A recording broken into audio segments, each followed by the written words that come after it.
आज हम बात करेंगे भारत में चल रहे तीसरी पीढ़ी के सुधारों की, जो देश को आर्थिक रूप से मजबूत और विकसित बनाने की दिशा में एक बड़ा कदम साबित हो सकता है। 22 सितंबर से देशवासियों को जीएसटी दरों में कटौती का फायदा मिलना शुरू हो गया है, जो कि दूसरी पीढ़ी के सुधारों का नतीजा है।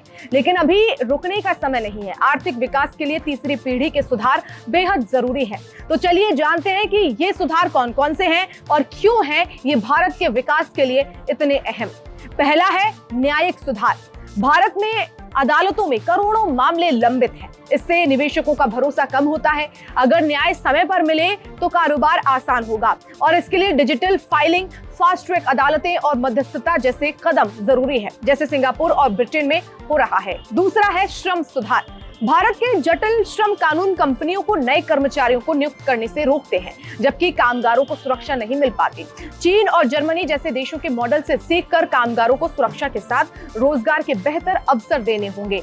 तीसरा है भूमि सुधार। भूमि के स्वामित्व के अस्पष्ट रिकॉर्ड निवेश और विकास की राह में रोड़े हैं। थाईलैंड और वियतनाम की तरह भारत को भी जमीन के रिकॉर्ड डिजिटल करना चाहिए, ताकि किसान और निवेशक दोनों सुरक्षित महसूस करें। चौथा है सामाजिक सुरक्षा। भारत में लाखों लोग बिना किसी सामाजिक सुरक्षा के काम कर रहे हैं, जो गरीबी और असुरक्षा को बढ़ाता है। ब्राजील और मैक्सिको के जैसे कार्यक्रमों से प्रेरणा लेकर भारत को भी अपनी पेंशन, स्वास्थ्य बीमा और बेरोजगारी भत्ते को व्यापक बनाना होगा। पांचवा है राज्यों को अधिक स्वायत्तता। भारत के राज्य अपनी जरूरतों के हिसाब से नीतियां बनाएं।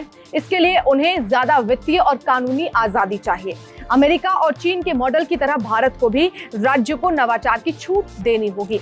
छठवा है शहरों का सशक्तिकरण। भारत के शहरों का प्रशासन कमजोर है, जबकि शहर जीडीपी का बड़ा हिस्सा बनाते हैं। न्यूयॉर्क, लंदन और सिंगापुर जैसे उदाहरण बताते हैं कि मजबूत मेयर और बजट से शहर ग्लोबल हब बन सकते हैं। सातवां है विश्व स्तरीय इंफ्रास्ट्रक्चर। भारत में लॉजिस्टिक्स कास्ट बहुत ज्यादा है, जिससे उत्पाद महंगे हो जाते हैं। जापान और दक्षिण कोरिया की तरह परिवहन और डिजिटल कनेक्टिविटी में निवेश बढ़ाना होगा। आठवां है कामगारों को लाभ और सुरक्षा। करीब 90 करोड़ कामकाजी उम्र के लोगों में से केवल 7 करोड़ पेरोल पर हैं। बाकी के 83 करोड़ अनौपचारिक अर्थव्यवस्था में बिना किसी सुरक्षा के काम करते हैं। चीन और ब्राजील के मॉडल से प्रेरणा लेकर भारत को इस समस्या का समाधान निकालना होगा। तो ये थे वो प्रमुख सुधार जो भारत को अगले स्तर पर ले जाएंगे। अगर भारत 8 से 10% की विकास दर हासिल करना चाहता है तो इन सुधारों को तेजी से लागू करना होगा। आपका क्या विचार है इन सुधारों के बारे में? नीचे कमेंट करके जरूर बताएं। धन्यवाद।